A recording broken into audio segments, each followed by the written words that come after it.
Bienvenidos a Conversaciones en Sala, este espacio de Galería Subsuelo que dedicamos a compartir y a difundir las muestras que se producen en este lugar de calle Balcarce al 200.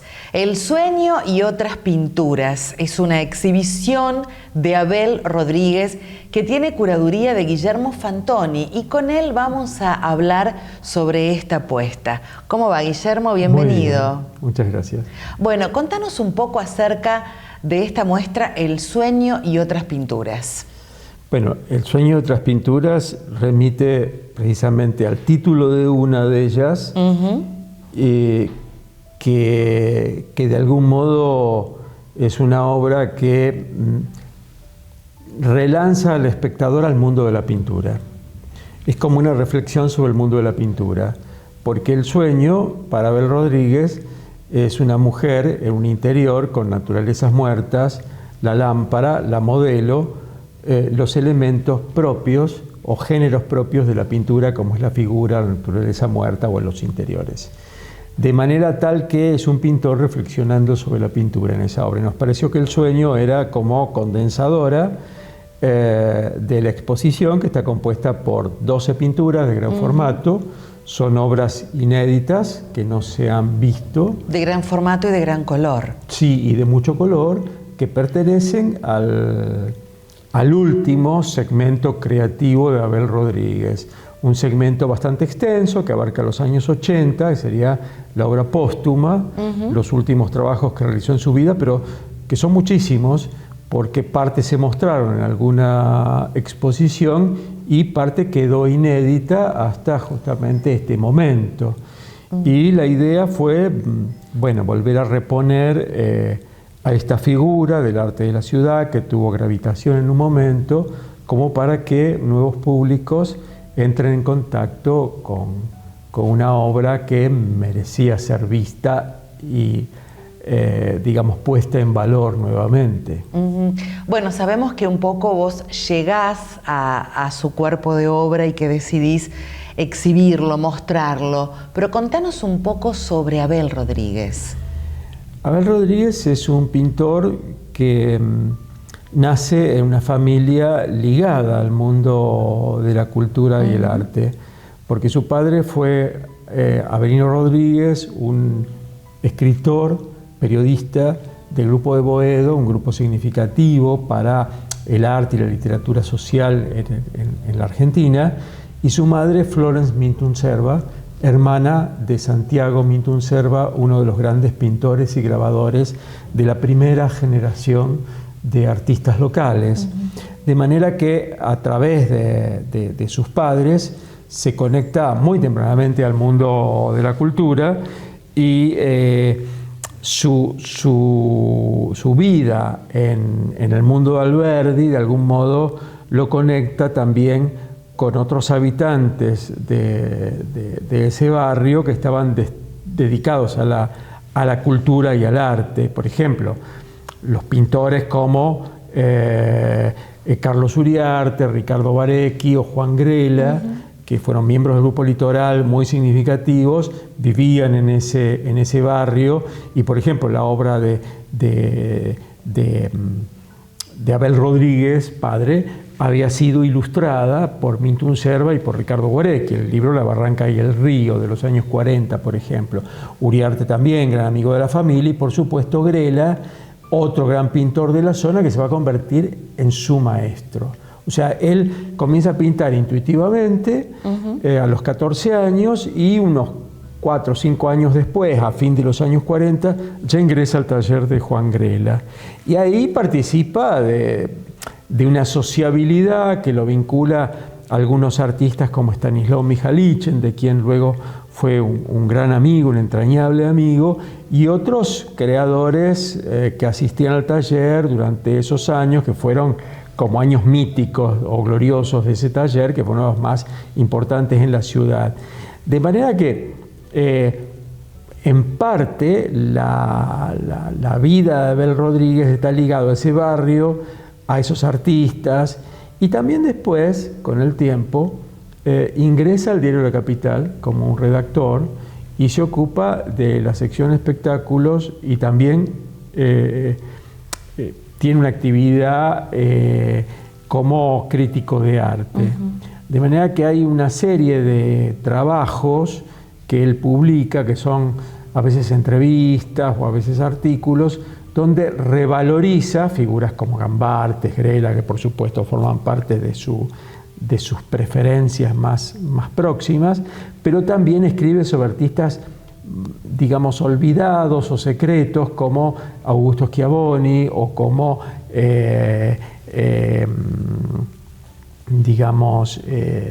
Juan Berlengieri, ¿no? En fin, es un tipo que empieza a preocuparse por el mundo del arte de Rosario y por un arte que tenga resonancias nacionales y americanas. Cuando vos hablabas acerca de su trabajo como periodista, decías que había trabajado en una redacción. ¿En algún momento él tiene que elegir entre una de las dos ocupaciones? No, las mantiene.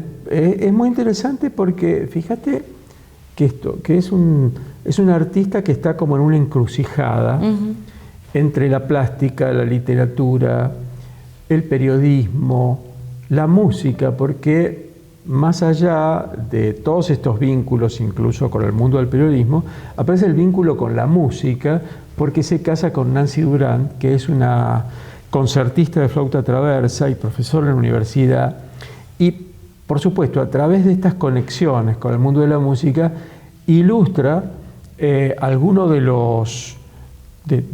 las portadas de los discos que editaba por entonces la Universidad Nacional del Litoral. Es decir, que la Universidad Nacional del Litoral tenía una tarea no solo de edición de impresos, de libros y otros materiales, sino también publicaban música, una editora de música, y de sus propios profesores que los ha habido y los sigue habiendo, realmente gente significativa, ¿no?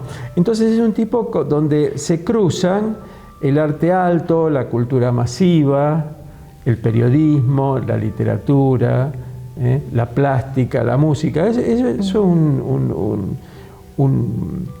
Son vínculos interesantes. Claro. Y esa mirada también debe reflejarse en su obra, ¿no? Y sí, porque aparecen los temas. Esta muestra, por ejemplo, tiene temas que de algún modo replican aquello que él cubría como periodista, ¿no? Hay obras que se llaman bailarinas, músicos, jugadores de cartas, uno se llama borrachos, quirófano, es decir, aparece la crónica diaria que se refleja siempre a través del diario, ¿no? Es decir, claro. la noticia que puede ser noticia del espectáculo, la noticia que puede ser de policial o de otra índole. Entonces aparece mucho la música, el baile, el deporte también, o sea, todo lo que hace a la vida cotidiana se traduce en términos plásticos. Vos decías que esta es una obra póstuma. Sí. La técnica que él trabaja en esta muestra, ¿la estaba haciendo hacía mucho tiempo o forma parte de un periodo determinado?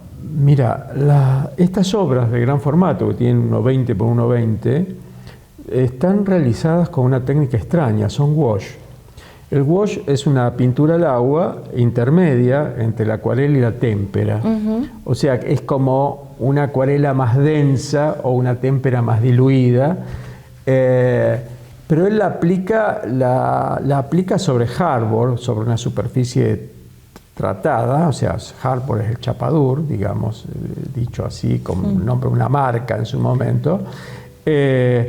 De manera que imprime esa superficie y la trabaja con puntos y genera una serie de mezclas ópticas, ¿no? Un verde te lo genera con azules y amarillos, donde vos al aproximarte ves las distintas los puntos, ¿no? Con distintos colores. Entonces genera a través de una técnica bastante extraña para este gran formato, mezclas ópticas, y usa esa materia al agua, pero previamente, antes de los 70, ha trabajado mucho con óleos. Y ahí el tratamiento de pincelada es más una pincelada cubriente, larga, extensa, y también la imagen tiene otras peculiaridades, ¿no? Hay algo suyo en el Museo Castañino, ¿no? Sí, y lo que hay en el museo es de los años 80, porque él fue invitado especial a uno de los salones del Castañino, en ese momento un salón de Rosario, y como invitado se ve que adquieren una obra para la colección, y es la que en este momento está expuesta en la ciudad ante el espejo, que es sobre artistas de Rosario en la colección Castañino.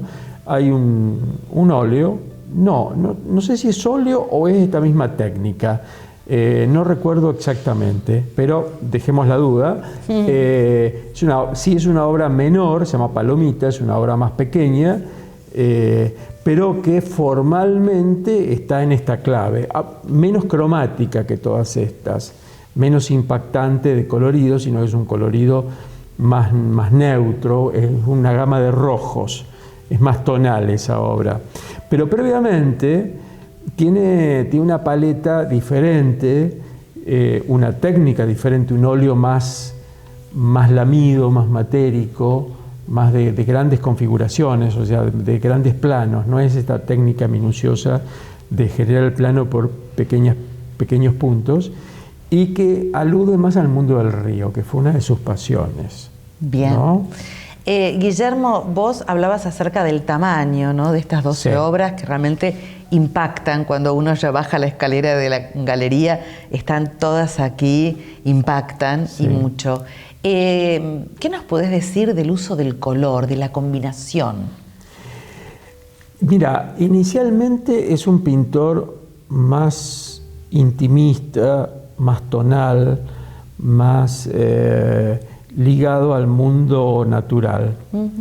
Por lo tanto, sus colores son grises de color, es una paleta más desaturada, más baja, más atenuada, de mezclas cromáticas que dan grises de color, lo que se llama grises de color, justamente. No de blancos y negros, sino mezclas de colores que generan un intermedio. De manera que eso, digamos, abarca la primera época. Luego se va tornando más saturado y más abstracto todavía, y entonces aparecen los rojos, los azules, los amarillos, cierta remisión a la pintura de Klee, de Miró, de Kandinsky, de esos primeros abstractos, y después se torna al final de su vida, yo diría los 70s, 80s, que son su último gran periodo creativo, es muy cromático, es muy tímbrico, una pintura con una temperatura mayor, con una saturación mayor. Es una pintura más impactante por los contrastes de color y de claridad y oscuridad, y eso acompaña también, yo diría, estas imágenes que son más poliédricas, ¿no? Donde hay una geometría muy libre, a veces con más rectas, a veces con más curvas, a veces con una mezcla de ambas líneas, volviéndose cada vez más compleja, ¿no? Esto es un poco la obra madura, pero la obra más inicial es mucho más tonal, más intimista, más fantasmagórica, porque alude al mundo de la naturaleza, y es la naturaleza del litoral. Claro. ¿No? Y uno puede pensar en el momento sociopolítico cuando estas obras se hicieron, quizás. En realidad, estas un poco muestran un mundo más urbano, un mundo de la existencia en las ciudades. La otra es el mundo de la naturaleza, a tal punto que él dice, en 1965, que expone en Buenos Aires, que un poco su obra está ligada al agua, porque es el entorno natural que está próximo a su casa y a su vida más inmediata, a su cotidianeidad, ¿no? Un tipo que frecuenta el río, que lo descubre con sus hijos, con su familia, que es su lugar de vida, de divertimento, de cotidianeidad. Y después se va tornando mucho más urbano, evidentemente, que tiene que ver con su actividad, ¿no? Tipo que está más ligado al mundo periodístico, que ha sido muy importante todo ese mundo, porque si uno piensa a principios del siglo XX y en el arte de Rosario, los cenáculos de las redacciones de periódicos un poco mezclaban periodistas, artistas, músicos, políticos, gente de la literatura, y todo eso daba por resultado una circulación de saberes y un intercambio de experiencias, que es lo que permitió florecer al arte de Rosario, ¿no? Con voces calificadas ocupando esos lugares de visibilidad, ¿no? Sí, sí, sí, realmente. Entonces, de algún modo él forma parte de ese universo de pintores cultos, de pintores que están muy ligados a otras disciplinas y a ese intercambio de experiencias que no solo son familiares, sino sociales y profesionales, ¿no? Muy frecuentes hasta cierta época del arte de la ciudad. Bien. Bueno, hablabas de de obras que fueron efectuadas en los años 80. Sí. Y nosotros recién ahora las conocemos, las vemos, ¿no? Es cierto. Bueno, esa es una tarea en la que estoy, digamos, abocado desde hace muchos años, que es lo que yo llamo ampliar el canon. ¿Qué quiere decir con ampliar el canon? Bueno, ampliar los modelos de artistas, y esto tiene que ver con recuperar para la memoria, para la ciudad, artistas que han sido gravitantes en una época, han tenido mucha actividad, que a veces se han llamado a silencio, pero también lo que no hubo en el medio, quizá una crítica de arte atenta, o una historia del arte desarrollada. Vos tenés que pensar que la historia del arte en nuestro medio es un desarrollo reciente, no va más allá de los años 80 de la democracia. O sea, tenemos 40 años de historia del arte argentino y ahora, bueno, es una disciplina floreciente, o mejor dicho, una rama de la historia muy floreciente, con una bibliografía arborescente, expansiva, pero cuando yo comencé era una disciplina en formación. Hoy nosotros podemos mirar hacia atrás y ver lo que hemos producido nosotros, digo los de mi generación, los que empezamos, los que hicimos punta en eso, en Rosario o en otras partes del país, y lo que está produciendo la gente que hemos ido formando. Entonces, ahí hay una cadena de trabajos, y en ese trabajar sobre la historia también empiezan a aparecer todas estas recuperaciones que después uno las transfiere en la práctica curatorial. O sea, como curadores empezamos a tratar de dar visibilidad a aquellas figuras que merecen no perderse, porque si no la ciudad se pierde de algo que le pertenece. Entonces es bueno recuperar, en este caso, bueno, a través de una galería como Subsuelo, que es atenta cuando uno le sugiere que existe tal o cual artista, y hay una recepción inmediata y muy entusiasta. Yo me acuerdo que lo comentaba con Dani Andrino y con Daniel Pagano de la existencia de este artista, cuyas nietas, una de sus nietas había sido alumna mía en la universidad y me habló de su abuelo.